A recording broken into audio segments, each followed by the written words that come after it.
In this episode, I talk with Steve Smith from Great Base Tennis. Now, Steve has been coaching tennis for nearly 50 years, and he probably has more tennis knowledge in his left pinky than I have in my entire body. He has so much knowledge of every single aspect of the industry, of the coaching profession, and of the game in general. And you're going to hear that through a lot of stories that he tells. He likes to give advice and teach through stories, and you'll learn that early on in this conversation. Steve has coached at literally every level of the game. He's coached juniors, rising pro players, current pro players. He's worked with federations, universities, associations in over 30 countries. And his former students are also now coaches of academies across the world, pro players, things like that. So he has so much knowledge that what you'll find in this conversation is I try to guide it a little bit less than I normally would and kind of let Steve tell his stories and let him talk a little bit. So what I think you're going to find is there's going to be 3 or 4 different stories that Steve tells that are going to really stick with you, hit home with you, and help you improve your game. I know there's a few things from this conversation that I'm going to go back and listen to and take away for myself. We do talk a little bit about double strategy as well as volley technique. He talks a lot about using the proper grip on your volleys, which we're going to link to more of in the show notes. So this is a really wide-ranging conversation. It's definitely story intensive. He talks a lot about stories from the 70s, the 80s, how doubles has changed, and then recent stories. For example, the Cincinnati Masters that was just completed. He talks about a few matches in that. So this is a really fun conversation that I had with Steve. I'm sure you're going to get a lot out of it. So without further ado, enjoy this conversation with Coach Steve Smith. All right, and we're live here with Steve Smith from Great Base Tennis. Steve, welcome to the show. Thanks, Will. Look forward to talking to you.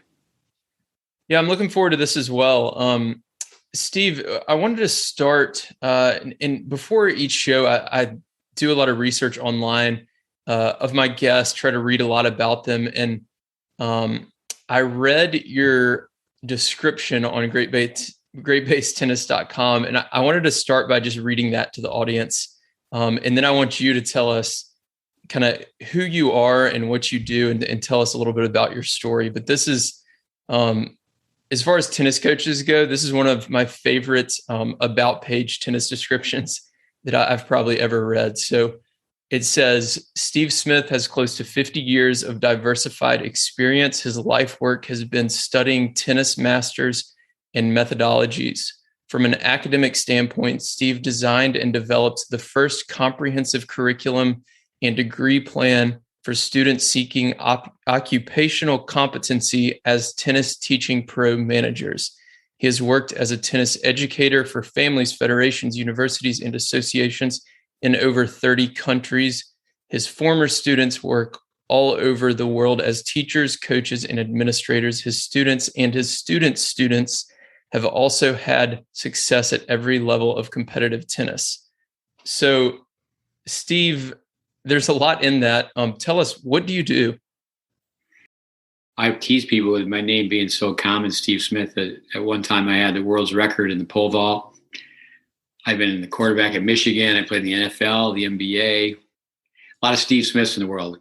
Right. What do I do? I basically, for the most part, teach competitive juniors and teach tennis teachers. Although I've certainly, all my years in the game, I've done all sorts of early childhood development, adult tennis.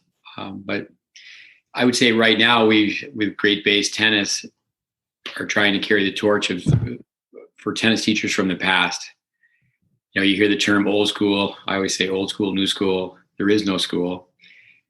So in addition to helping junior tennis players and tennis teachers we do spend a lot of time, and actually Andy Fitzgerald and his wife have helped out so much in the last few years. I've known Andy for 20 plus years, but we give out a lot of free educational content. Mm-hmm. Right. So yeah, people can check that out at greatbasetennis.com. And just reading the description and knowing what I do know about you, it does seem like you're both a coach and a coach for coaches.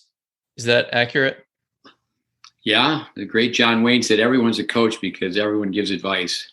A lot of advice is free. And the reason it's free is not worth anything. But yeah, so my background, I told the story many times. I grew up in ice hockey. I'm a product of the tennis boom. James Van Allen invented the tiebreaker. First was on the scene in 1970, and then tennis could be packaged. Everyone in the 70s fell in love with tennis. I have an older brother who was getting a PhD in Russian studies. He studied Russian hockey and then other systems. Not knowing what I wanted to do for a living, back in the day, I used to hitchhike back and forth, and I was hitting some tennis balls. It's really a story of circumstance, but I remember Dave Eddy, who a great guy, spent a lot of time with over the years. He's a teaching pro that introduced me to the tennis world from the hockey world. I put two and two together that I wasn't going to be in the NHL. I wasn't going to be a professional hockey player, but I could learn how to play tennis, which was really appealing to me, but also study tennis and then travel the world. So I made that transition very, very early. Before I was 20 years old, when I was 19 years old, I was just took the step, said, okay, I'm going to try to become a tennis teaching pro manager. Okay. So you had played tennis, but you weren't thinking about like a professional tennis I wasn't career or anything? I wasn't thinking about being a professional player at all.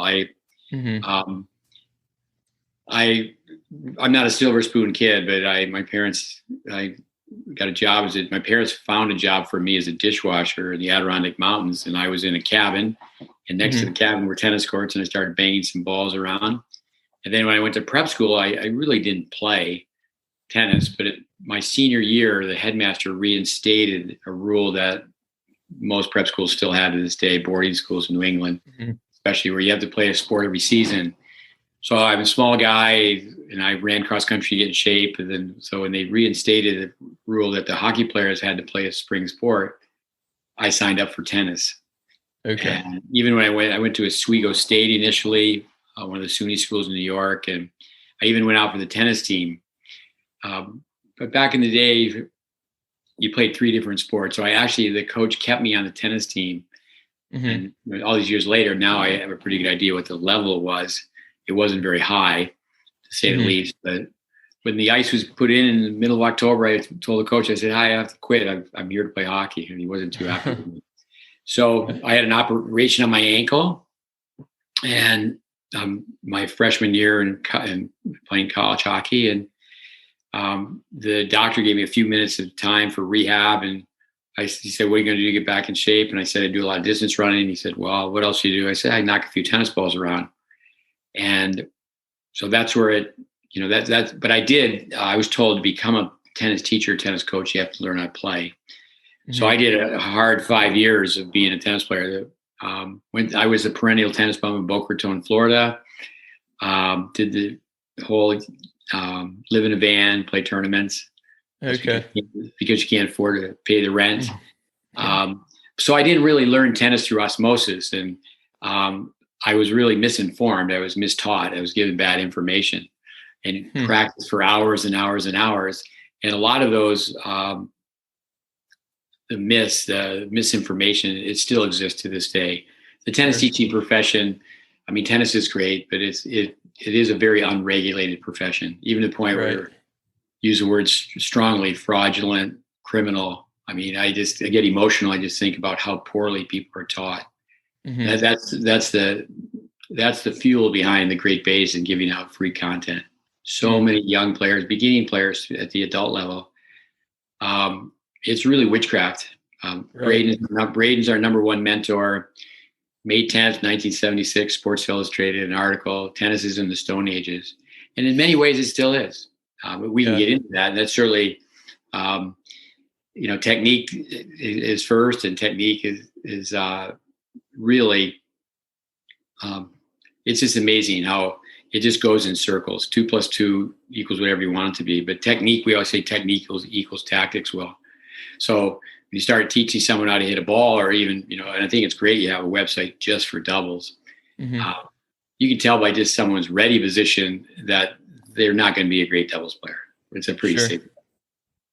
Yeah. I see. When I play tournaments or leagues, like we had a tournament this past weekend in Waco, and I'll go out and watch the 3-0, 3-5. I mean, all the way up to even 4-5, and sometimes even 5-0 players. I'll see a doubles match, and I'll see 4 different like forehand techniques or serve techniques, and some of them are just totally out of whack and confusing. And it is, I guess kind of strange that we've had so long to try to, as an industry, improve our teaching methodologies. And you said when you started playing a little bit more, you were given a lot of bad advice. What was the worst advice you were given? Wow. Amazing. Do you remember a specific one? From a technical standpoint, I could just rattle off 20 points, boom, boom, boom. Or maybe pick 3. Come over the ball, arch your back, toss high for more time, snap down on the serve, stay down on your ground strokes. Just over and over again, there's just so many myths. Grips are so poorly taught. Back in the day, I can remember reading Bud Collins's Tennis Digest, and the big emphasis was one grip. It made sense. Just one grip for everything. Of course, that was back when 3 of the 4 Grand Slams were on grass, and most players just learned to play by hitting against the backboard. Backboards are built straight up and down. Ideally, they be sloped at a 15-degree angle, and it's very conducive to having a continental grip. I think that's one of the biggest myths in tennis. The top players don't say what they do or do what they say. And, so I think here in the U.S., where Jose Aguirre has had so much to do with the USTA, it's almost a continental grip. Society just expects former players to be able to be teachers. But just because someone can play the saxophone doesn't mean they can teach you how to play the saxophone. Right. And so, grips. I tell people, I was recently in Boca Raton for a weekend with Andy Fitzell, and you're just driving around, and I said, if someone had just told me this, and we're just, we went by some tennis centers where I hit a bunch of tennis balls over and over and over again, spending hours and hours, for example, on a wall, really practicing inefficient movements. And it's still, I've gone to so many tournaments with junior tennis players, and I can remember, for example, my youngest son, Connor, he's playing college tennis, and, I said, well, I'm going to watch the clinic first, and I'll come in and, there's a clinic going on, and there's 6 courts here, and there's 6 courts in the back. A lot of the college, there'll be the stadium in the middle. There's 6 courts on one side, 6 courts on the other. Well, I'm going to watch the junior program first, and then I actually, in college tennis, you watch the doubles, and then they start the singles match, and then I'm going to go watch the junior clinic. It's been a lot of time. I think that's something that really needs to happen in our country, around the world as well. Is there needs to be people that are in a position to police, regulate tennis teaching. The USTA does it with umpires, where experts, they have 4 or 5, 6 people who are on the staff, and they go and evaluate the performance of umpires, and that's how they progress and get to go to the US Open. But Florida, for example, is the land of the car trunk pro. The discount hunters and tennis lessons are way, way too expensive. That's another side of it. But all you need is a ball hopper and an ego, and you're good to go. Yeah, that sounds about right. Yeah. So what about, so let's dive into the grip a little more. You said, one thing you said is the wall should be built at a 15-degree angle. Say more about that. Why is that? Well, what happens is the players open the racket face. The continental grip opens the racket face at a 45-degree angle. you get that number. You turn the racket 8 times, that's 360 degrees. 360 divided by 8 is 45. Years ago, there was a teaching device called the ball back. It was Stan Smith's name on it, Stan Smith ball back. And so if the wall is tilted back, then you can come and actually volley with a vertical racket face. Research and practice are so far removed in tennis. When the ball is below the level of the net and someone's hitting a deep volley, racket face is open less than 10 degrees. So then to have kids be told continental grip, elbow in, have the racket face open, and then cut downward to chip your volley. That's one of the reasons that players don't go to the net. Now you're hard pressed to go to a weekend tournament. You don't even see people volley. You can go to a 12 and under tournament. I know with your emphasis to improve the game of doubles, people are playing one up, one back. We do know that beginners, they should go, when they go to the net, they go to lose at a faster rate. Right. So they stay back. And now all the way to college tennis, Division I. Oh, yeah, definitely. On the men's side, people playing one up, one back. Yeah, I think most of them are, even for a lot of players, if they do win a higher percentage of points at the net, they're still less comfortable there. So they still don't want to go there, even though sometimes it can be a better win percentage. But you mentioned the degree of the racket. So you're saying if somebody hits me a ball and it dips below the net, my racket face is 10% open? 10 degrees, right? Less than 10 degrees. 10 degrees, I'm sorry. Yeah. The ball comes out of a ball machine at 30 miles an hour. And you change the angle of the racket face by 1 degree, ball goes 6 feet further. There's a lot more math to throw into that equation, but most of the time when people miss a volley, it's because the racket face is open. When they miss a volley long. Okay, interesting. Okay, so we were gonna talk about volley technique later, but let's do it now. So what are most of the listeners are USTA 3.0, 3.5 up to maybe 4.5 level. What are some of the other common mistakes you see with volley technique? Well, in doubles, players will favor their forehand volley. When a ball's coming right at someone, you have much more range of motion with a backhand volley when the ball comes right to you. So we'll say, okay, put the racket in your midsection and just go forward. It's not an ideal volley where your right arm is not extended when you're hitting a one-handed backhand volley. But we see people do that all the time. Ball's coming right at them, and they favor their forehand volley. With having be told that there's no time to change grips. Dennis Vandermeer used to do a great job. He would say, what takes more time, to change your grip or not change your grip? It takes the same amount of time. Now, at a real high level, once someone organizes their feet, say from the service line in, they should be in a composite grip, which used to be called the Australian grip. So you just take the reference point, the base knuckle of the index finger and the heel pad, and it's in between the second and third panel. The second panel, if you just start at the top and go to the right, as for right-hander, the second panel is the continental panel. So it sounds like the airlines where you have continental, Eastern, Western. But and then when you hit an overhead, the ball is in the air because it's up as a lob. You have more time to change to a continental. When the ball goes to the backhand side, whether you have a one-handed volley or a two-handed backhand volley, definitely an emphasis on the one-hander. But you just have to change your grip this much. But it's like you have a chest pass in basketball and you push your hands out. But not only are you changing your grip, you want to change your arm. The grip determines the angle of the racket face. The angle of the racket face determines the angle of the racket path. And it's just amazing how much downplay people have on volleys. Now, teaching pros, for the most part, that's how they hit all day. They're taking speed off the shot, and they feel they have great control, and they're teaching by feel. And they're telling their students, "Well, this is how I volley." Well, that's how you volley in a tennis lesson, taking speed off the ball. And actually, underspin initially bounces higher than topspin. What makes a ball bounce high is trajectory. So when a teaching pro is hitting, many times they'll actually hit a ball with underspin, so it sets up for their student, and they're actually slowing the racket down. And anytime you open the angle of the racket face, you have to change. There's a lot of math. You have to change the angle of the racket path, but then slow the racket down.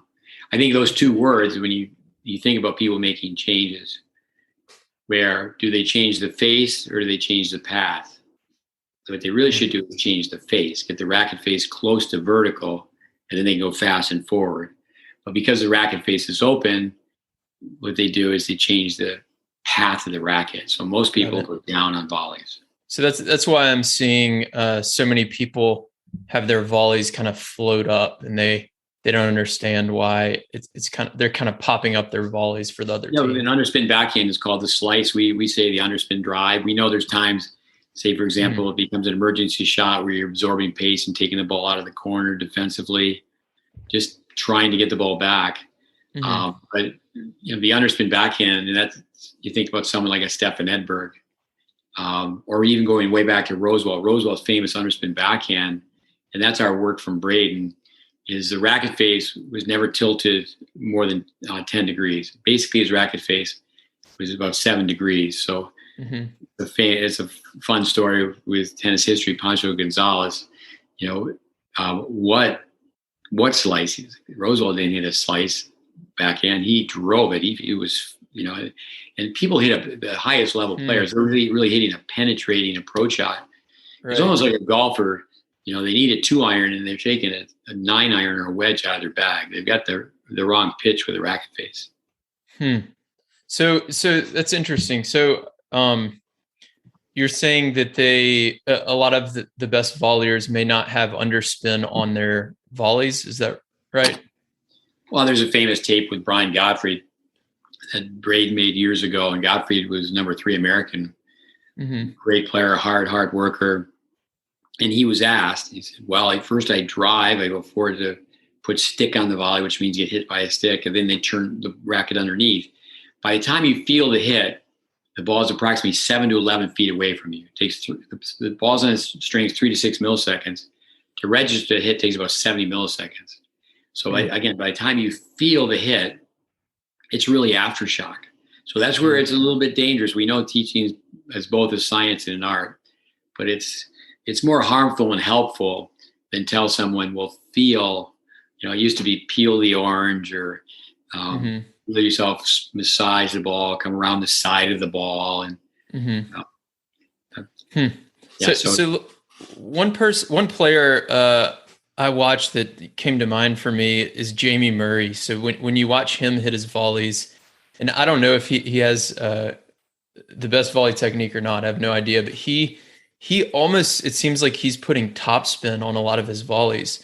And he has the racket face, like you said, like pretty closed, probably close to vertical.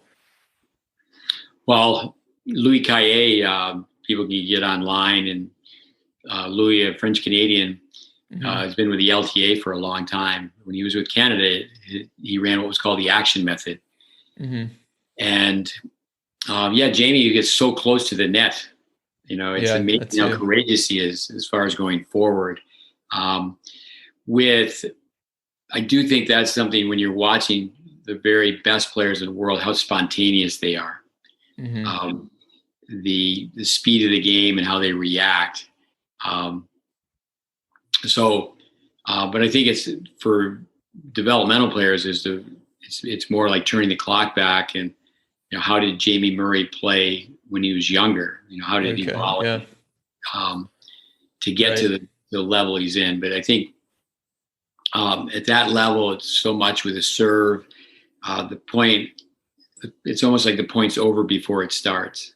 I think the volley to look at is, like say the Bryan brothers. The Bryan brothers were really influenced by Braden as well. Kathy Blake, their mother, is a really good tennis player. Wayne used to take them to Vic's tennis college. We spent a lot of time. Vic's library is now owned by the Tennis Channel, but within that library, there's film of Vic working with Bryan brothers. And Bob Bryan one time said to the Tennis Channel, for an hour and a half after school every day, our mom worked with us on strokes. But when you watch what the Bryan brothers do, once it's match play, it's so high speed. And I think what players that are coming up need to do is watch how they hit their first volley. Watch how they hit the first volley, because when you get all 4 players up at the net, high level doubles, it's pretty quick. Yeah, it's very, very athletic. But Right. those are the, basics turned into instincts. That's where, like a Jamie Murray asking about his volley, you're going to see him all day long volleying like this. He's not going to be doing this on the forehand side. Right. It's amazing at a high level how many more backhand volleys the players hit because they're going right at the body. The point ends three ways. Well, it ends as a winner, a plus plus, or an unforced error minus minus, or a forced error minus F. And at the highest level of doubles, almost every point ends as a minus F. And they're not going around them. They're not going over them. It's just like bulldozer tennis. They're going right through the middle. Mm-hmm. Everybody here is, to solve the riddle, go up the middle. Mm-hmm. Right. So for that, it's funny that's one thing I teach a lot of the audience is to typically attack the backhand volley because most players are so much more comfortable with their forehand volley, myself included. If you hit me 100 forehand volleys, I'll make, I don't know what the percentage is, but definitely more than 100 backhand volleys. Yeah, I'm glad you brought that up because I make the mistake of, today's tennis, people are not volleying continental on both sides. Years ago, that was the case. So the forehand volley was the weaker volley years ago. But now, look at Nadal. He's much better on the forehand volley. Now, he volleys so well because he's so athletic. He closes in, but he has so much downplay on the backhand volley. Today, you do see most players with a composite grip on the forehand, but they also volley with a composite grip on the backhand. There's a lot more drawbacks because it's an almost continental grip. The grip's not far enough over, so the angle the racket face is open. If you don't change your grip, you have to change your wrist. So you see a lot of players trying to do this because they don't have a very good grip. You go to a college tennis match, Division I, so there's 12 players on the court, and then you just take a survey, and you're hard pressed to just have one player of the 12 have a really good backhand volley where they have a backhand grip, and they just have to change their grip this much. You've just got to be able to drive it going forward. Do you have a racket laying around? Can you show us some of the grip on the video? No, there's not a racket in here. You don't? Okay. Well, what I'll do is I'll email you after the show and get a video from you. I'm sure you have like a YouTube video or something on grips. Yeah. We can, we'll find something and link to some resources because this seems pretty important for the volley technique. The racket's in octagon. I apologize, I don't have a racket in the room, but no, it's okay. People could sit in a chair for 5 minutes. That's another Braidism. For 5 minutes a day, just for your first 5-10 days. And we tell kids all the time, you go back, you're riding in the car with your parents back home after your tennis training session, is actually just practice changing grips. Mm-hmm. Anything you're going to be going good at, it has to be rehearsed over and over and over again. Sure. Yeah, absolutely. Cool. So we're we'll link to more of that in the show notes, and I'll chat with you after the show about that, about some good resources for that. But let's dive into some more double strategy. So I already heard you touch on, the pros, they're controlling the middle of the court. They're mostly forcing errors. That's typically how a point ends. How should a 3-0 to 4-5 level doubles player think about double strategy overall? How would you coach them?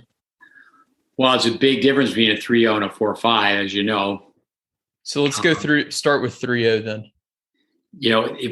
I'll say this is that we've worked with players, say they're a 3-5, and if they want to go be trained like a junior, well, a year later, they're definitely going to be closer to a 4-5. Mm-hmm. And then there's less people to play with. For years, I used to go to Atlanta, and mm-hmm. Atlanta it's amazing how much tennis there was played, because it's interesting. Like say here in Florida, what happens? There's a golf course built, and then there's luxury homes and townhouses, and there's a small mm-hmm. tennis center. Yeah. And many parts of Florida, you need to have a man. The facility needs to be supervised. Mm-hmm. You have to man the facility because there's clay courts.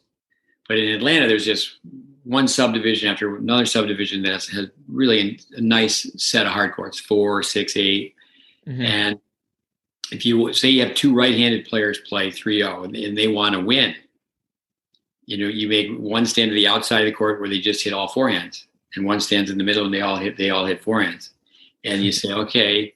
And I say ladies, because men, they don't even take lessons. The macho male ego. It's like years ago before we had GPS, and the man would never stop the car and ask for directions. Right. The woman would ask for directions. So the men aren't even taking lessons. At night they're banging balls and having a beer, but this is club tennis. So you put the one right-handed lady here and the one right-handed lady here. They're at the baseline. You say, never go to the net. Mm-hmm. Now with the serve, you tell them, put the racket in the pizza position, just toss, tap, aim right to the middle of the court. And Shepard Mead's book, he wrote a famous book in the 50s, How to Succeed in Business Without Really Trying. He wrote a book, lots of tennis books here behind me, How to Succeed in Tennis Without Really Trying. So you take the role of the spoiler. You don't go to the net because you can't hit an overhead. You don't go to the net because you can't hit a volley. So you just stay back, and then the players just move this way, hitting forehands. There's no forehand, backhand. It's just, I'm covering the court this way, I'm covering the court this way. And you can get some people mad at you, but that's if you say, ladies, do you want to win? Do you want to win or do you want to get better? A lot of times the club pro is, they're just listening to people's social agenda. They're standing at the net post. I mean, people have been in an indoor club where the court's very expensive, and get myself in trouble with the gals again, that 4 women will come out and they just stand at the net post chatting. It's a very expensive indoor court. So, basically to teach really good doubles, you say, okay, we're going to play and we're going to lose the right way. If we lose the right way, we're eventually going to win. For 10 years. So I think the audience is more interested in that. For 10 years, I hope at least. For 10 years, I was in charge of a junior college tennis team. It's one of those things where the rules much different than the NCAAs. It's a municipality in Tampa, Hillsborough Community College. There's 28 courts, and with gender equity, there was no men's team. There was just a women's team. And, we said, well, you're going to have a palm down serve or you're not going to play. We're not going to let anybody play with a palm up serve. And we're going to make everyone go to the net. And you're here for 2 years. If we're going to lose, we're going to lose the right way. Right. And what happened, Chad Burial, who's now at St. Leo, he won a national championship when he was working with us. He was with us for 5 years. He told me that not one player left the program where they trained and they played with us or on a junior college team. Many of them had scholarships afterwards to play a 3rd and 4th year. Not one of them was told to continue to go to the net. Toughest thing in tennis at every level now is, if you're a serve and volley doubles player, is how to find a partner who serves and volleys. Nancy Ritchie was a great player, and she was more comfortable coming in behind an approach shot. So Billie Jean King had won 21 titles at Wimbledon. But when she played with Nancy Ritchie, she knew Nancy was more comfortable coming in off the approach shot, so they came in this way. Billie would stay back, and they would both come in this way. Okay. So, I was talking to one of my former students from 40 years ago, Mike Custer. He ran a program for adults and said, you're not going to play for the first year. And, it really takes some time and teach people. Even long before there was the red ball and the orange ball, they just take a Nerf ball and say, okay, we're going to play mini tennis. We're going to play touch tennis, really. You figure just playing with a regular ball. And, just to come into that, because most adult tennis players are afraid of the net. They have fear of being hit, a greater fear of looking bad. Tennis is so difficult for an entry-level adult. I mean, Vic Braden used to say that adult tennis players, I could quote Vic all day, is they buy the clothes and they wear them to the grocery store. Because, they bought the outfit, they took a few lessons. We don't teach people how to practice together. I think of Tom Stowe, who was at the Berkeley Tennis Club, who mentored Don Budge, who mentored Dennis Vandermeer, a great player and a great teacher. At his club, everybody would have a basket of balls and people would be feeding balls to each other. Years ago, people only took a private lesson. There weren't programs, there weren't clinics, there weren't academies. You just took a private lesson, And then, you need to go out and hit the backboard. But mini tennis was huge. Just to go out and play tap tennis, just touch the ball. Right. So what are some common mistakes you see for this, let's say 3-5 level player, as far as double strategies? It sounds like going to the net is a big one. Well, if people are if they were just taught well on a green light point from Bill Jacobson, when you're serving or even when you're returning, say when you're up or you're down, you're up 40 love. If every 12-year-old knew this, well, I'm up 40 love. The math is on my side to take a chance. I'm going to hit a body serve. Say I'm playing singles. I'm going to hit a body serve straight ahead. So the return comes back straight ahead. Or it's doubles. I'm just going to aim to the middle of the box because I want to get my serve in. I want to get my serve in. Braden, he was at Toledo, and he was an assistant basketball coach, but he was assigned to teach tennis. And he took the basketball players. He said, just put a racket like this, big, tall athletes, toss, tap, and charge the net. And the goal is really to be a wall at the net. And, the scoring system really confuses people. If you go to the net and you win 2 out of 3 points, that turns into 4 out of 6, 8 out of 12. So you learn by making mistakes. When you are at the net, regardless of what level, you're forcing, you're dictating the point. Now, what does happen, say 55 and over? Sure. Maybe it's 45 and over, but 55 and over is that you can't close in as much because probably the most difficult movement is to go back for an overhead. Yeah. Absolutely. So teams become so easy to lob. And we know that, club players will say, okay, you take my side, I'll cover my side, you cover your side, or, I'll cover up at the net. But all you have to do is then chart. But I think also then is application, is how to teach. If someone's teaching, club tennis, social tennis, okay, we're going to feed the ball in and play the point out. But every time I feed the ball, I'm going to feed it as a lob. All 4 players back, I feed it as a lob, play the overhead, and I'll play it out.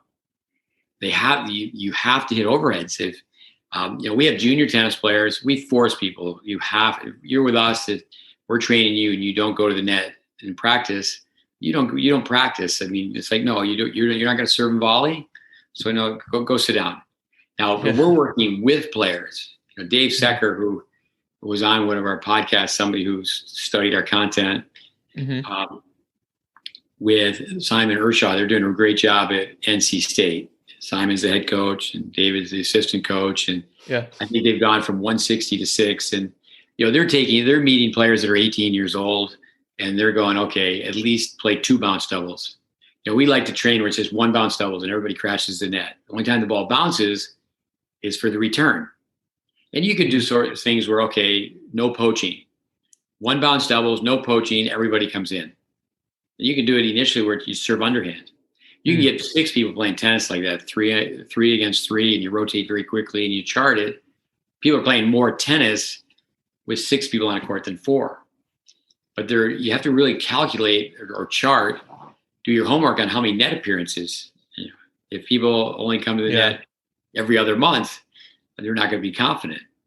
So this sounds like a good game that people can try if they are uncomfortable going to the net. This 1 or 2 bounce doubles, right? So we've had a Facebook post for over 10 years. We put up something every day, and a mission or a vision would be if teaching pros would say, all right, everybody play 10 minutes of 1 bounce doubles.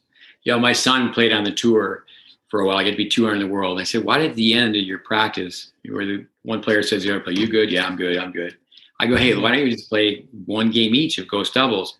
The one-on-one doubles. Ed Crass has done a very good job with the one-on-one doubles where, I really think there should be a tennis line all the way down the middle of the court. And, if I was a college coach, I would say, we're going to have a deuce court tournament. We're going to have an ad court tournament, and you have to serve and volley. If you set the directives, you can have some fun doing that. Yeah. Yeah, those sound like some good games. So that's one I tell people to play a lot is those cross court doubles points. Because if you can win that cross court rally, then the odds of you winning the match go way up. And then this one bounce double sounds like a good one. So that to clarify for the listeners, that means you serve, the ball bounces, they hit the return, and the ball is not allowed to bounce again for the rest of the point. Yeah. If it does bounce on your side, you lose the point. Is that how you play it? Yeah. With little kid tennis in the U.S., with red ball tennis, you can do it at a really young age. If the ball bounces the second time, you lose the point. You lose the point. Yeah. So you can do one bounce or two bounce. Okay. That's a great game for people to try. So let's move on to return strategy. So how do you think about, it sounds like you're a fan of the serve and volley on the serving side. How do you think about return strategy for a 3-5 level player? Well, it comes back to technique. Okay. Back to technique, where I said you can look at someone in the ready position, and if they're waiting today, which is very common, is they wait with an extreme grip. So I'm right-handed, and the rackets, I'm waiting, and I'm in this position. I tell people all the time, why don't you watch Djokovic's ready position? So a Vandermeer line, the interrelationship of strokes, the interrelationship of spins.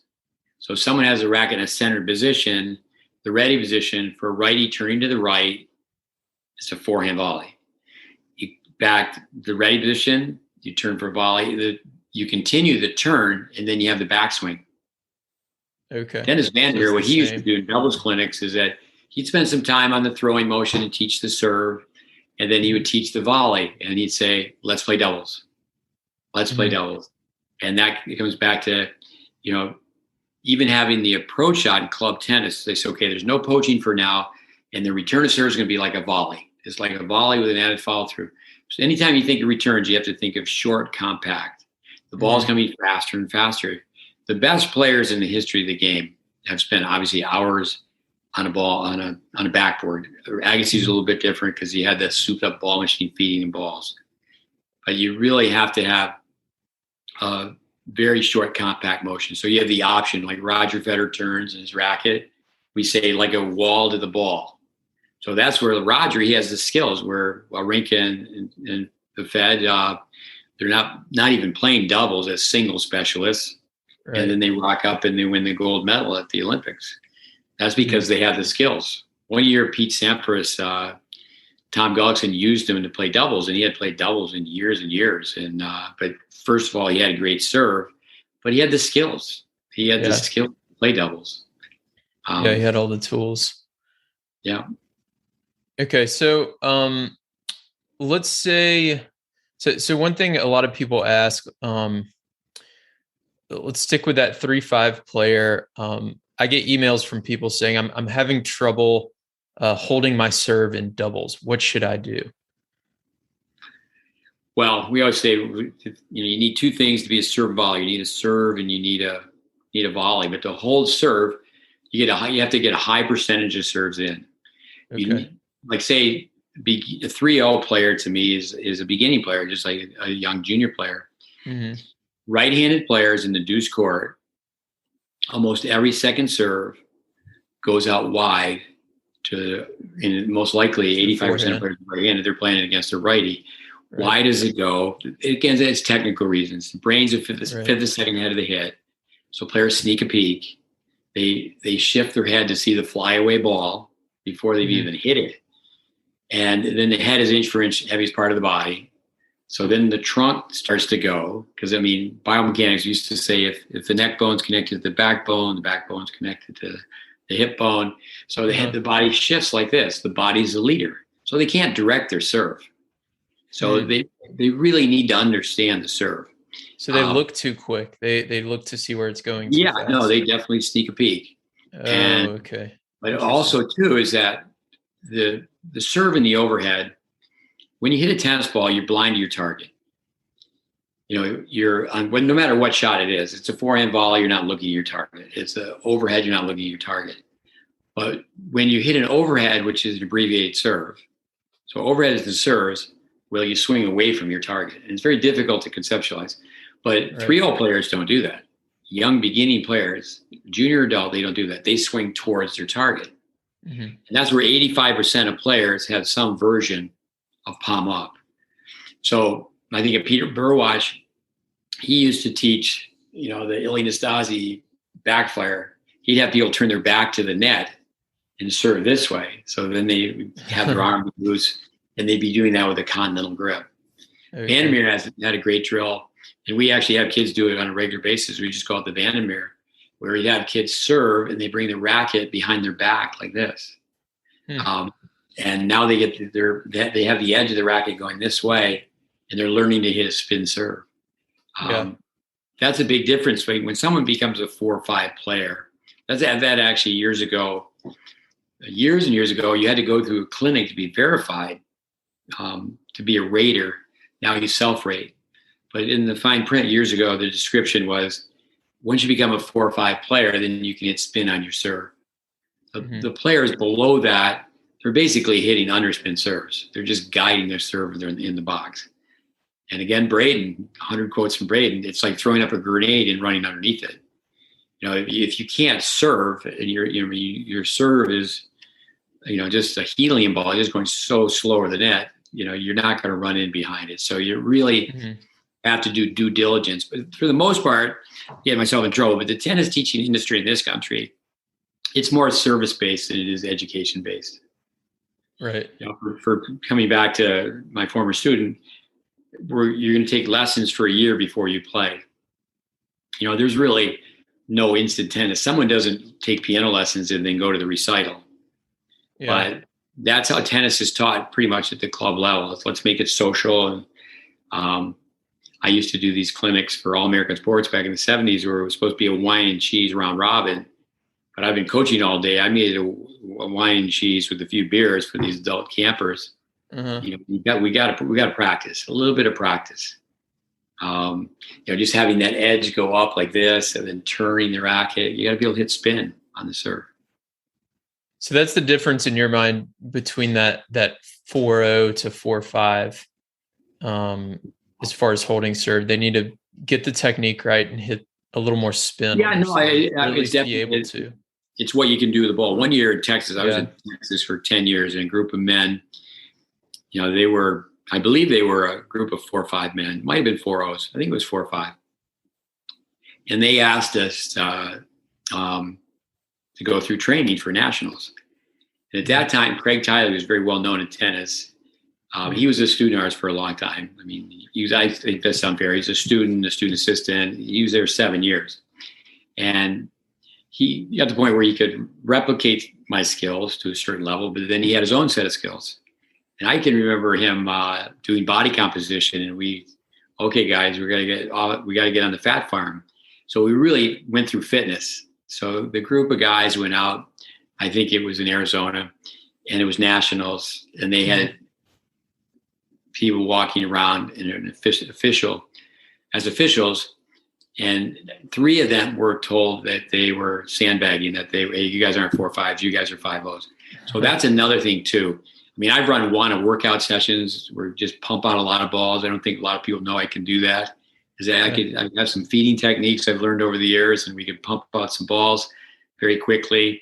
And we used to call it, want to workout, stress buster. And we would have people come based on their fitness level. So that's another thing that ties into it. So movement. That has another. So it's not just stroke production. Yeah. So you took this group of 4-0 or 4-5 players, and in a few months before nationals, you had them get to nationals, improve so much that the refs at nationals accused them of sandbagging. It was more like 6 months. It was more like 6 months. Okay. The thing was okay, guys, we practiced before school. So this was before kids were homeschooling. We practiced before school, so you can meet us in really early hours in the morning, then go off to your job. And then you can come every afternoon. You can just join in with the juniors, train like a junior. Oh, and then we're trained on the weekends. And, they had family commitments and this. It wasn't like they could come every time. But They're playing several days a week. That, yeah, but that doesn't happen with adult tennis. Where let's we did body fat.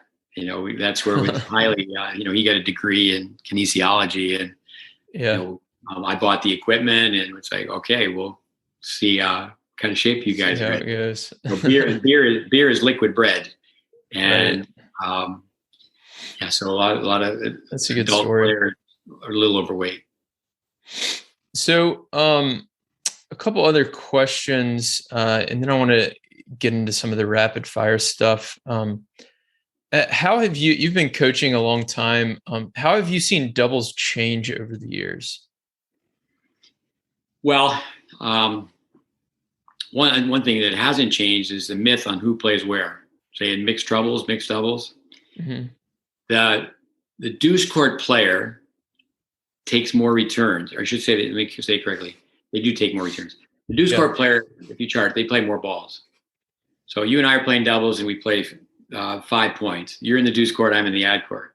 So you've played 3, I played 2. Now when we return again, you're taking return number 4, and I'm still at return number 2. Right. Plus 85% of players are right-handed. 85% of players have been mistaught to hit a volley with an open racket face that faces the deuce court. The 85% is a good rule. That many players are looking to run around their backhand. Right-handed players, 85%. And that 85% of the time, they're running around, they're trying to avoid a backhand and hit a forehand like this. And they're pulling horizontally. They're a little bit late. They don't get the racket underneath. And what happens in baseball, if a kid can't catch, they put him in right field. Mm-hmm. The kid who's picking their nose or picking dandelions, they put him in right field. And so the myth in tennis is the better player should play the ad court, but the deuce court determines whether you're ad in or ad out. Like the other day, Austin Krajicek is talking to his dad this morning. So they get to Cincinnati. He was just in the Olympics. I mean, he's an NCAA doubles champion. Gets along with everybody. He can play both the right side and the left side, deuce and ad. So he's playing with Stevie Johnson, who's the most decorated college tennis player. Right. And I mean, Stevie's hitting, talking about 3-5. He's hitting a 3-5 backhand.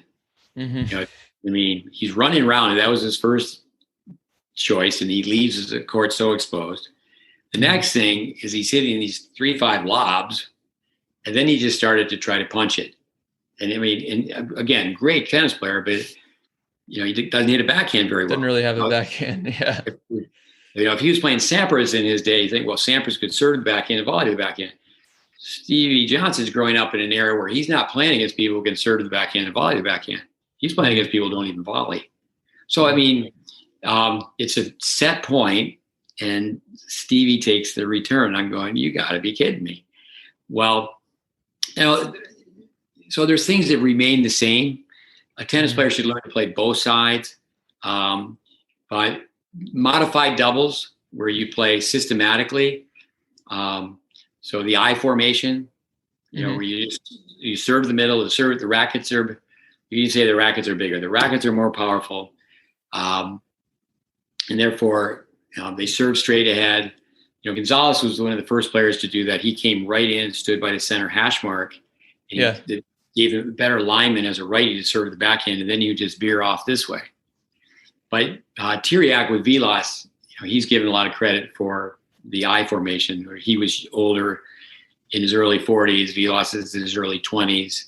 And Vilas, he'd have Vilas at the net, and he'd have him down like in the sprinter's position. And he's got his hand signals. Is he going to go right, or is he going to go left? So that's definitely something that's happened. But, again, I don't want to pick on like a John Isner or a Sam Querrey. They play one-up, one-back doubles. I mean, they're both giants, and they have giant serves. And I'm like, are you kidding me?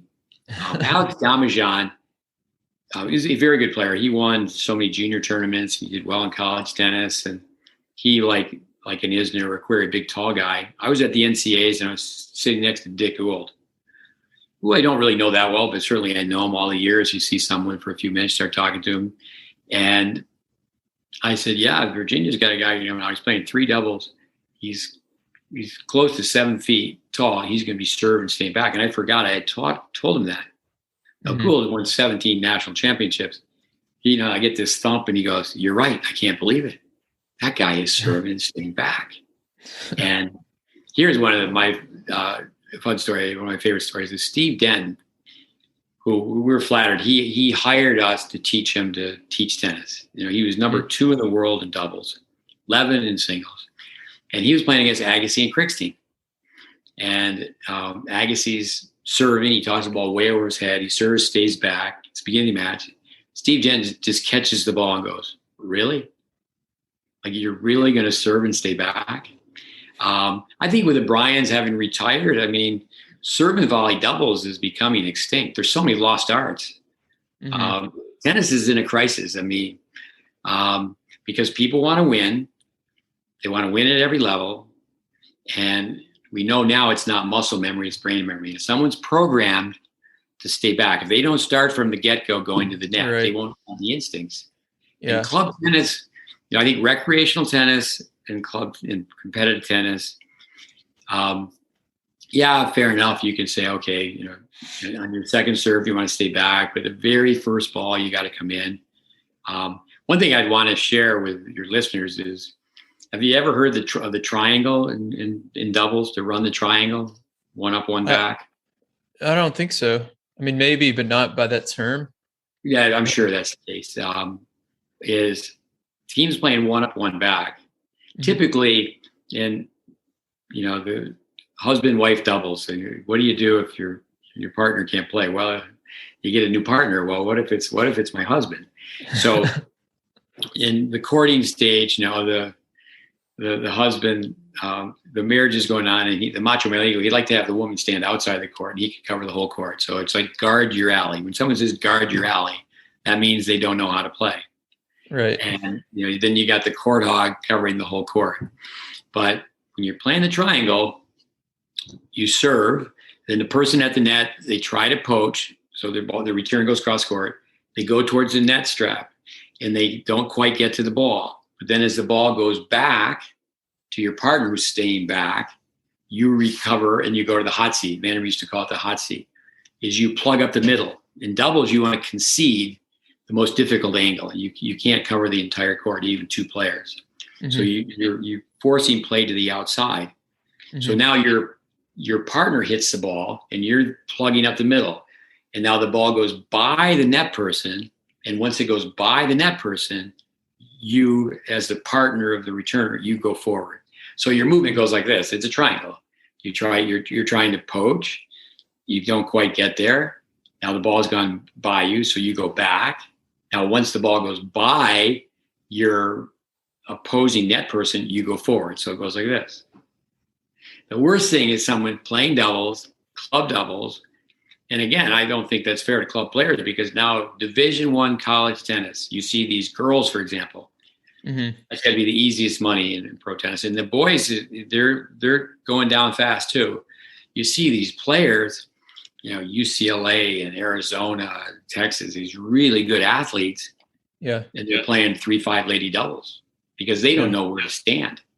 That's a good line my son Connor had. He played doubles pretty well, and people would say, gee, you play doubles well. And he had a good line to, just be humble and say, well, it's not that I play doubles that well. I just know where to stand. Right. And I say, well, you could say, I know where to stand and I know how to hang onto the racket. The kids return to serve and they're waiting like this. And then they end up, because they have this extra movement, they take the distance and they go further from the baseline. That's the last thing you want to do. Yeah. Because the further you are from the baseline, the more time your opposing net person has to read the return. But I think maybe I got away from your question, but has doubles really changed? With the top players don't play. Billie Jean King fought for so many causes, and she's been successful with some of her fights. She wasn't successful.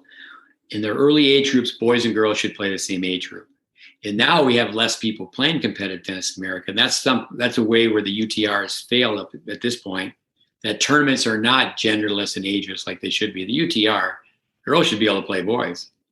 If you're a 9-0, you should be able to play. And I understand that they are doing some of that. They need to do more of that. But she also, not only did she fight for equal prize money for women, she was really fighting for more equal prize money for doubles.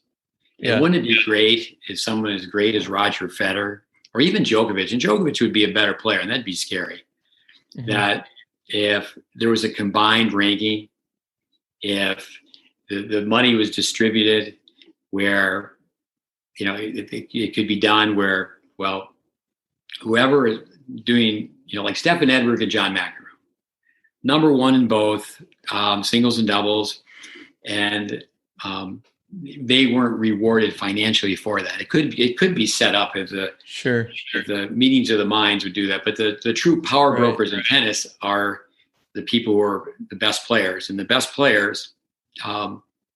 The conversations need going in the other direction, like where does all the money go? A doubles team, for the most part, in doubles, 20% of the money goes to doubles, and then you got to split it. So that really started back with Jimmy Connors. Jimmy Connors won the U.S. Open playing doubles. He won Wimbledon playing doubles. But then it was like, hey, Bjorn Borg, as a young teenager, he played doubles well enough where Sweden won Davis Cup. But they said, forget it. I'm making so much money playing singles. And I think that's really bad for the game. It's unfortunate. So all the people that make decisions, you would even think that someone like, say, Federer, he could do and granted, he's older in his family, but it should even be where, okay, Roger, you're 40 years old, that he could come out and still make a pretty penny. And his ball striking skills, that he shows up and, who knows how much longer he could play if he was a professional doubles player, he doesn't want to travel the tour. Sure. He wants to, maybe his kids are going to go from having a tutor to go to regular school, whatever. Yeah. But, and there's personal reasons, but it's really so sad that people love doubles, they play doubles, and then they watch singles. It's not even, for the most part, it has gotten a little bit better when, at one time, the tournament directors, they want to totally drop doubles. Yeah. Bryan Brothers needed to get a big pat on the back for that. Yeah. That's where they changed the scoring format, where they went to no ad and then the 10-point tiebreaker. And that was where they could be, the doubles players could be on TV sometime and be on more show courts. The Labor Cup, one thing that's really exciting about the Labor Cup is the scoring format. But yeah, all the alphabet soup, if people could get together, doubles needs to be saved. I think it's great that you have a podcast.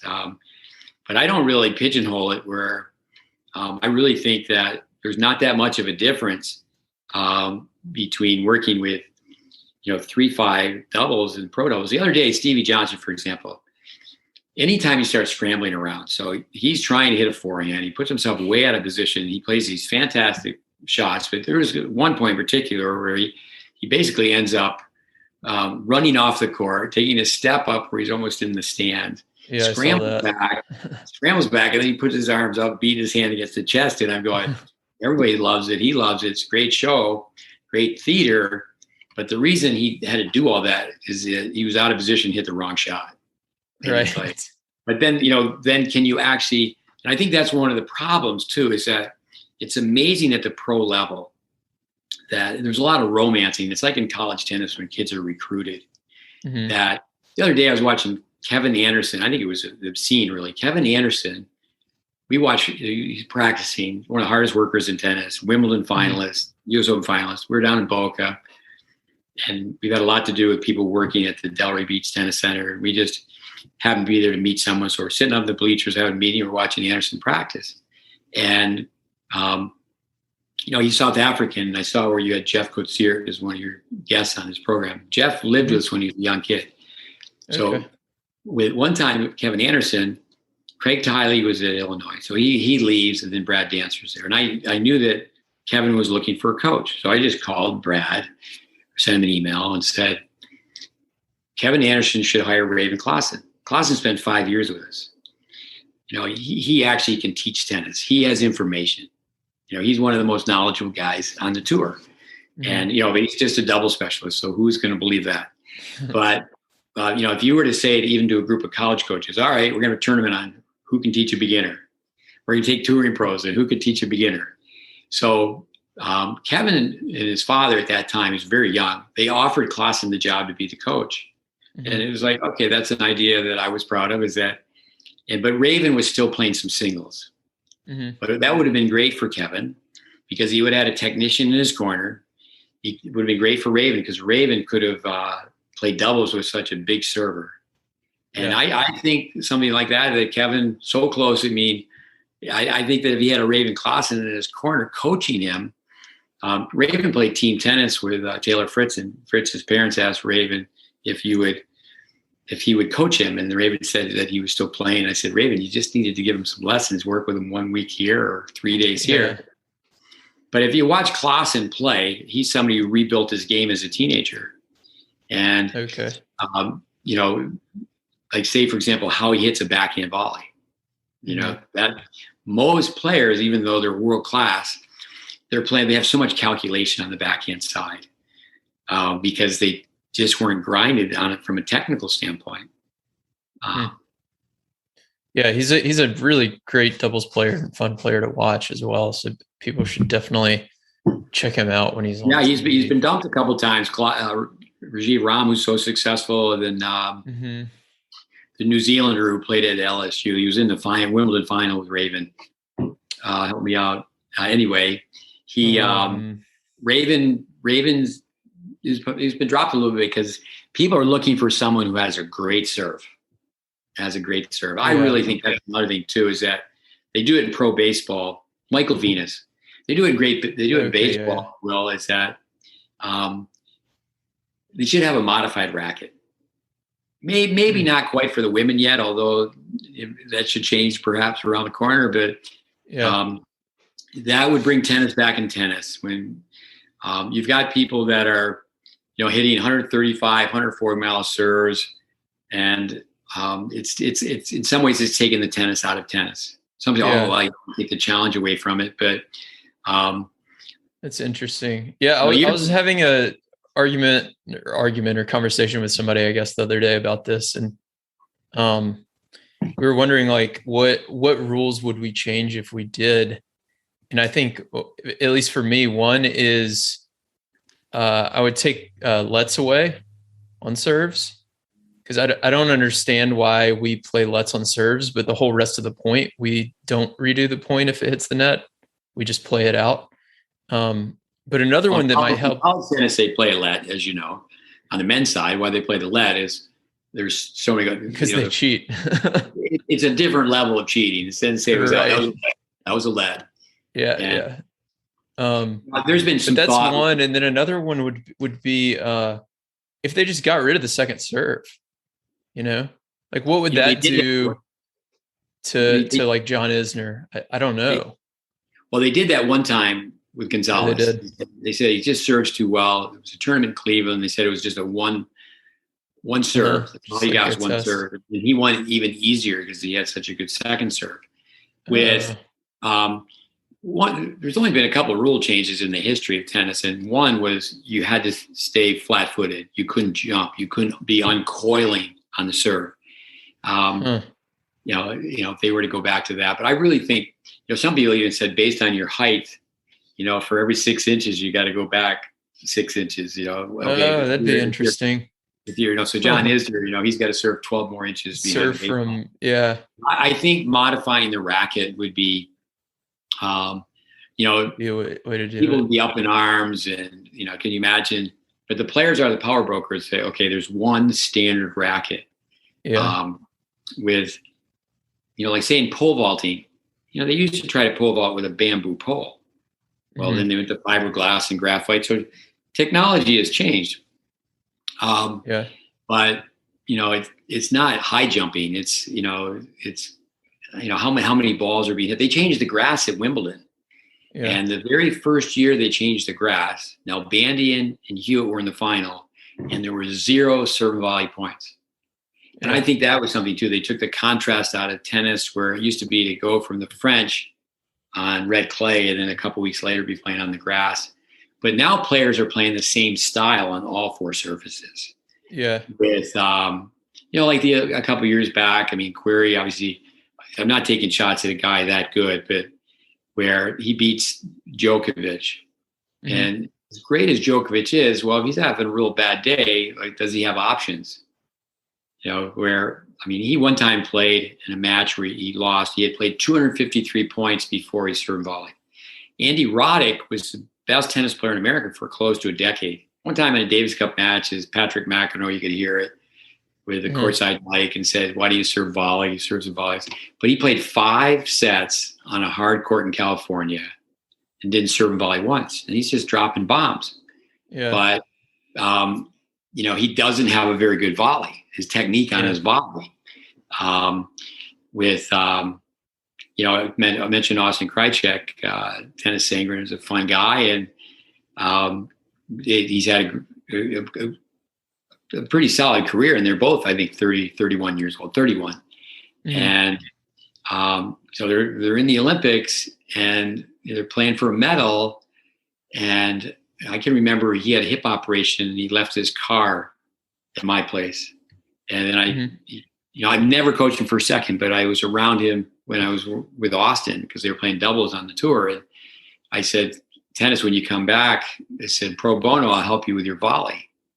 And, but I think players are very suspicious. The higher level a player becomes, the more people talk to him. Yeah. And, again, it's not like you said, as far as other sports. I mean, there's not so many different ways to come out of the starting blocks. There's not so many different ways to stand on the foul line and Michael Jordan shadow swinging like this with his palm. Or a golfer is not going to go, "Hey, coach." Of course, their coach, it's not, you don't really even know who the coach is, a swing coach or like a baseball player. They do hit off a tee in baseball. For 15 years, I taught right next to where the Yankees practice. But somebody's not going to take a putter and go, "Hey, coach, I think I should do this with my putter instead of just go like this." Yeah. So the strength of the individual comes out. There'll always be individuality, but style is the problem. I say this and I'm flattered to be asked to be on your podcast. I'm very repetitive. Just drive home some certain points. When Crummy plays crummier, who wins? Crummy wins, but Crummy doesn't know they're crummier. And that's where we have kids come in, they fly in, and someone's told them to come and work with us, and we have a drill called the Tiebreaker Test, and you have to hit 6 shots at designated targets to score 1 point. Mm-hmm. We have some kid come in, they're just happened a week ago, they're top 10 in their section. This is a young player. They're 07 on the Tiebreaker Test. Well, in other sports, the way you talk to a kid is like, if you were a basketball player and you were in a boat, you couldn't hit water. But what happens is that the customer's always right. One of my friends who's in the service business in tennis has done really well. Well, his business, the customer's always right. With me, the customer, they tease and say the customer's always wrong. Kid comes in and go, no. Even the recruiting process in college tennis is, "Oh, you can come to our place. You don't have to come in the first fall of your freshman year. Just come in January. Yeah. Plus what we're going to do is send you to pro tournaments." And that's not what I would be telling. If I was at Kalamazoo, and I've been there many times, had my students win Kalamazoo or San Diego. Actually, speaking about doubles, San Diego, Dave Anders spent years with Ashton Kruger. She just won doubles, won 6-1, 6-0. She won the singles. She gets to play both singles and doubles US Open. Yeah. She's not going to the net as much as she used to. And that's, to me, that's the crisis. And for her, someone should just say, "Hey, that's going to be the easiest money in your career." And she should play doubles. Not too long ago, Tsitsipas signed up for the Italian Open, and people paid attention to that. If you play doubles, you're working on your return, you're working on your service motion, you're working on your net appearances. Yeah. People become better singles players by playing doubles. I know the years ago, and Andy Fitzell's always talking about this, is that the ball's coming almost twice as fast, and he'll rattle off the numbers for that. But years ago, the best players would play all 3 events at the Grand Slams. Mm-hmm. But now, I'm just playing singles. There's just too much money in it. It's money, but also, especially on a hard court. It's like when Nadal finally won in Australia. He said, and this is such a classy guy, what great character. Nadal said, "Now that I've won on a hard court, I'll say this. We need to have less tennis played on hard court," because he said, "When I'm older, I want to be able to play," his word for it, football, play soccer with his friends and his family when he's an older man. So a lot of pounding. And now you see a lot of kids, I should say pros, they hit the open stance forehand. They have a lot of problems with their right hip, but junior tennis doubles is really an afterthought. We're 5.5 miles right now from the national campus, and there's a doubles tournament coming up. There's a national tournament, and they have the different age groups: 12s, 14s, 16s, 18s, and you really could count on your hand. Just walk around. Okay, I'm going to spend. I'm here. Just had breakfast. I'm going to stay till lunch. Check out the courts. Spend half a day here, and you could bet someone. Okay, are you going to see 5 players? You're going to see definitely less than 10 players that serve the volley. Yeah, and you definitely will. So, no, I think Braden has his tape. Go for a winner. Fantastic doubles. Mixed doubles is a fantastic adventure, but it's really everything that's on that tape that was made in the 70s, one take, amazing tape. All those principles are exactly the same. The principles are the same with stroke production. The dimensions of court and physical laws dictate stroke production. No coach's opinion, any unique theory. So with, it's just unfortunate. People want to win the 2-inch trophy. The teaching pro also, they want to keep the customer happy. I don't know the key to success, but I know the key to I don't know the key to success, but I know the key to failure. Make everybody happy. And people don't want to lose, but Bill Tilden, tennis players are born out of defeat. Virginia Wade, winning tennis doesn't lead to beautiful tennis, but beautiful tennis leads to winning tennis. Roger Federer, he made a list when he's a kid. ENTP, he's a planner. Vic Braden said, how did you become so good? He said, well, I made a list of all the shots I needed to be able to hit. Plus, he had a secondary motive that he talks about. I'm, Roger Federer geek. I've read so much and listened. Okay. Roger Federer, any of the top players, you've been in the game as long as I have, is Roger Federer had a motive that he wanted to look good. With Andy Roddick. He accomplished that. Andy Roddick. Roger Federer's an artist, a technician. I just have to hit the crap out of the ball. But by the time Andy came on the scene, as great a player as he is, or you go back a different era, Michael Chang, Andre Agassi, Jim Courier, they weren't going to be asked to play doubles. At one time, the United States, and they took too long. The U.S. Davis Cup team, they took too long to ask the Bryan brothers. They were very polite guys and classy. They handled it very well. Yeah. They took too long to ask them to play. I think it was Chris Woodruff from Tennessee. They were just reaching for, and he was more of a backcourt player and a good tennis player. But I think tennis teachers should be united too. I think that's another thing too, is that what we have is really wrong, is that we have merchants of flesh. We've got people get into business because they can hit the ball. The consumer doesn't have consumer knowledge. They think it's a shortcut if their kid starts taking lessons from someone who's got a little bit of a playing background. And then they're out at the weekend tournaments handing out business cards to kids who can already play. And, then what happens is it's like no one wants to teach the beginner. And that's where the numbers of tennis are going down. And that's where it's like, no, it's cool to teach beginners. How many tennis players actually come from your club? Yeah, I would say that too many people at the grassroots level. I understand college tennis to a certain extent not having as much development as it should, but okay, they're recruiting players, and okay, I'm going to work within a player's game because they weren't taught. They have these very inefficient grips, but they're going to be a grinder for me. They're going to play 6 doubles.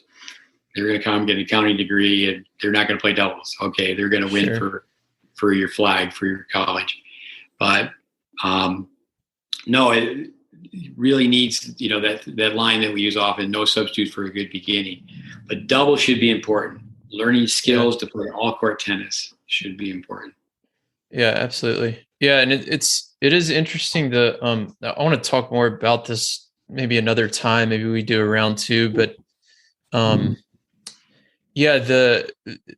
you said no one wants to teach the beginners, and I think that kind of makes sense to me. If a lot of the coaches don't have a good kind of foundation or system for teaching beginners, then they would probably get frustrated doing it because they wouldn't see success with it, right? If they don't know how to do it. It's like a college athletic director. For the most part, they know football.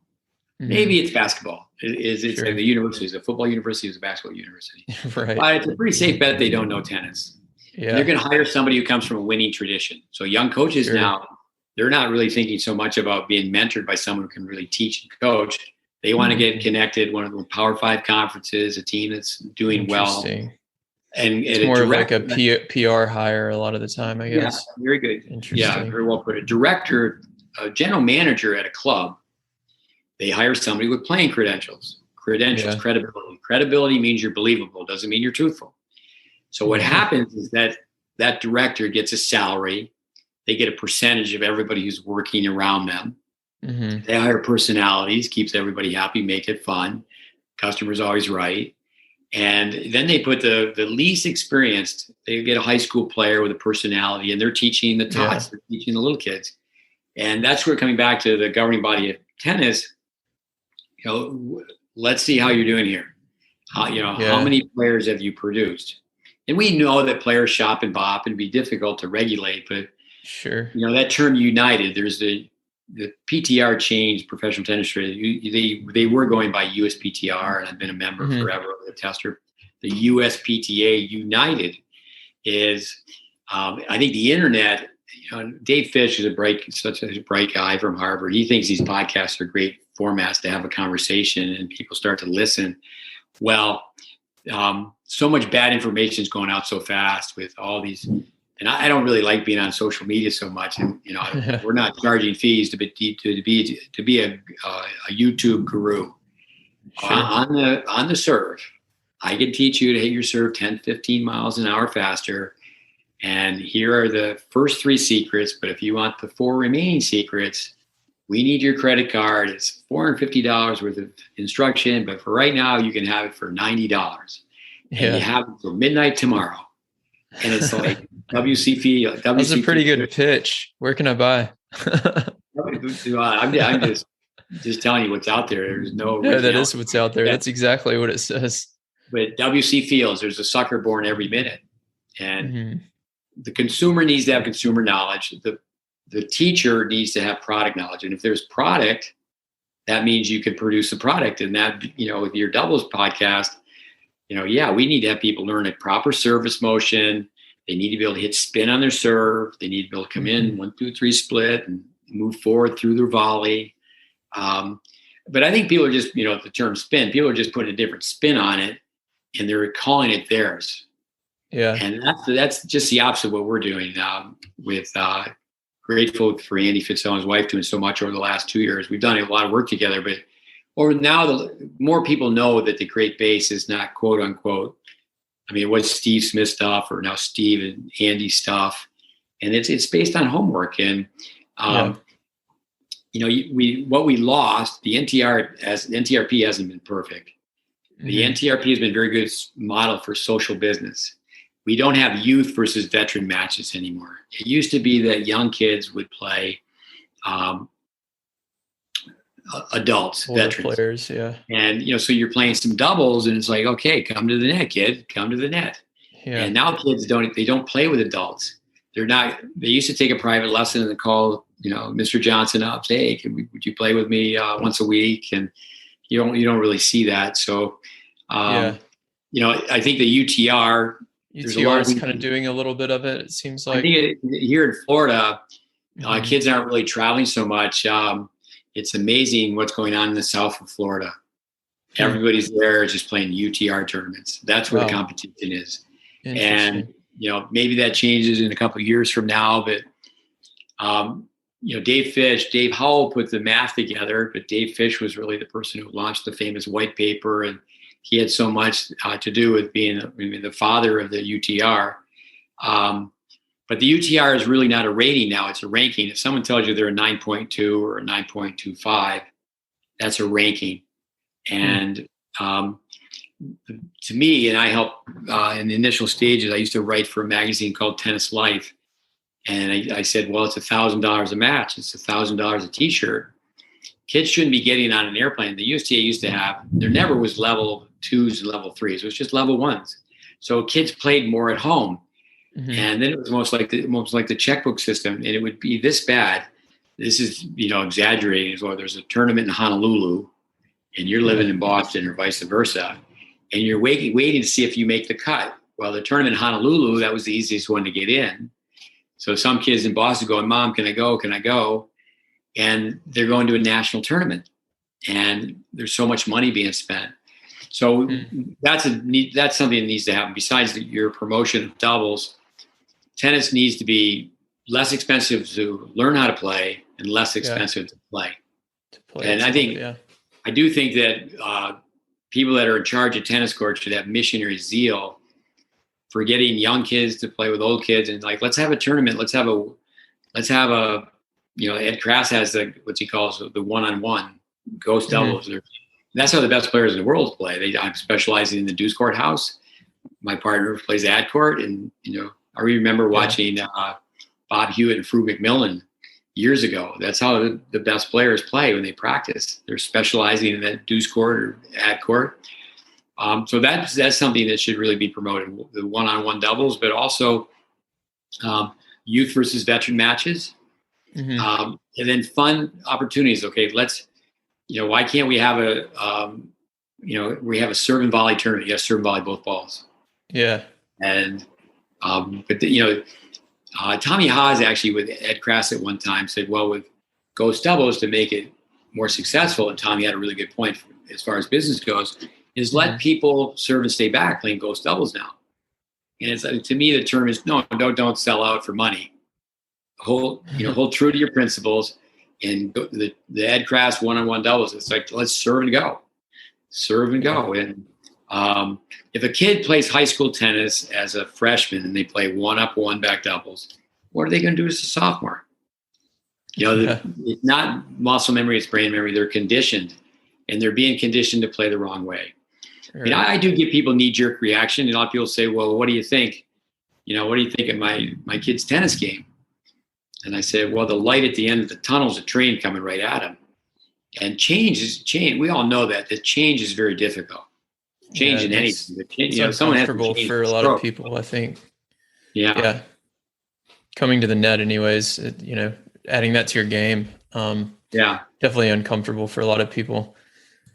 So let's see, we've been on an hour and a half, Steve. So I want to wrap it up here. Do you have any final requests for the audience? I think with your audience, love doubles, play doubles, call people up. I think that this is something that's very important. If everybody once a week would call somebody up that's a lesser player, the word superior, inferior, I think that's something to mention, not to digress, but typically what happens in doubles is two superior athletes playing an inferior system will win. So winning's not confusing. It's totally confusing. But one thing to share with your audience is that to break the tennis cliques is, I think, to be more altruistic, more giving, and say, once a week, I'm going to call somebody up. It could be a veteran player, an adult player, find a way where adults and juniors can practice with one another. But if the 4 or 5 player once a week would call the 3-5 player up and go, hey, I learned this game, cross-court doubles, one-on-one doubles, one bounce doubles. Let's get together and play. Or even 50% tennis. You can have a 4-5 team playing against a 3-5 team, and the 4-5 team cannot hit a winner. You can only win with placement. So they're coming up to the net, and they're playing 50% tennis. One of the problems we have with tennis is the people running tennis, they found the air conditioning. They got out of the sun. They don't put on sunscreen anymore. And the people that are governing tennis teaching don't teach tennis anymore. So you have all these committees, and it's like, well, when's the last time you gave a lesson? I have no problem saying Patrick McEnroe.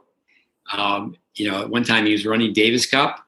He was commentating on ESPN, and he was the general manager of player development. Now, he has an amazing background in tennis, played at Stanford, so some people say, well, he's in his brother's shadow. If you're playing tennis at Stanford, he won a Grand Slam title. His brother didn't hit the ball for him. So Patrick McEnroe, great. But he was a general manager, but he hadn't really been in the trenches. I think that's a problem. I think Wayne Bryan's been great for the game. And then he said that, said so many things about the private sector. Yeah. Well, I think you also have to look at every nook and cranny and go, how's the game being taught everywhere? And so Wayne Bryan, who's been in the trenches, I don't think that when he wrote his letter to the USTA and really circulated, I think that's really been put off to the side. That it's not that the private sector is great, and the governing body of tennis, not just say the USTA, but in this country, the PTR, the USPTA, sure. The whole alphabet soup, the ITA. I mean, Dave Mullins with the ITA, he's reaching out and getting older coaches to talk to younger coaches. But people need to get in the room and go, okay, should we promote serve and volley doubles? Yes or no? Should we let it become a lost art? Yeah, it's a problem, and that's where, like, say, okay, I want to win. I don't want to be a losing coach, so I'm going to let this one kid from Slovenia who's on my team. I think of Blas Rola. He won 3 tournaments. Great guy, lefty, hard worker, handles himself so well with Chase Buchanan.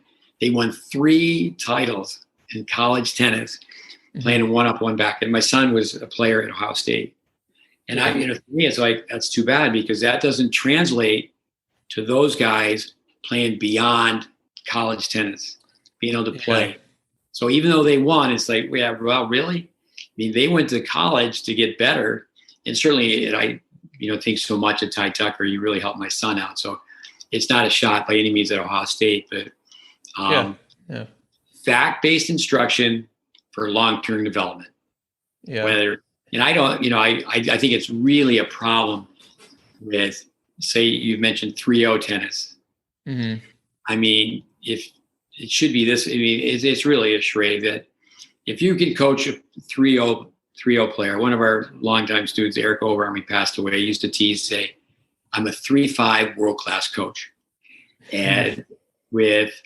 But he could teach lights out. Yeah. But because he was teaching 3-5 ladies, he was typecast. And, he could be at a tennis conference. It's like, there's a pretty good chance if Eric's there, there might be a couple people there that know more than he does. But, he's passed away now. But I think that's something too, is that, the people that are surrounding world-class tennis players, it's like the other night with Kevin Anderson, having 4 people talk to him while he's hitting tennis balls. It's like, really, Kevin, at this point, you should be telling them. I mean, you should just know you're, I think you may be 6'7", 6'8", that, you should know that you've been out here we've been watching practice for an hour and a half, and, you haven't hit an overhead yet. So how does that really differ than going to the 12 and under tournament? The 64 10-year-olds plays a tournament, who wins? One 10-year-old. Get yourself in trouble. 64 idiots plays a tournament, who wins? One idiot. At a 10 and under tournament, who's the smartest person at a 10 and under 10? Who's the smartest person at a 10 and under tournament? It's the parent, whoever wins. So again, winning. Go back to John Wooden principles from basketball. He never mentioned winning. Winning is a byproduct of skills. And so, I can ramble on for tennis, but I hope I have made some points of interest for your listeners.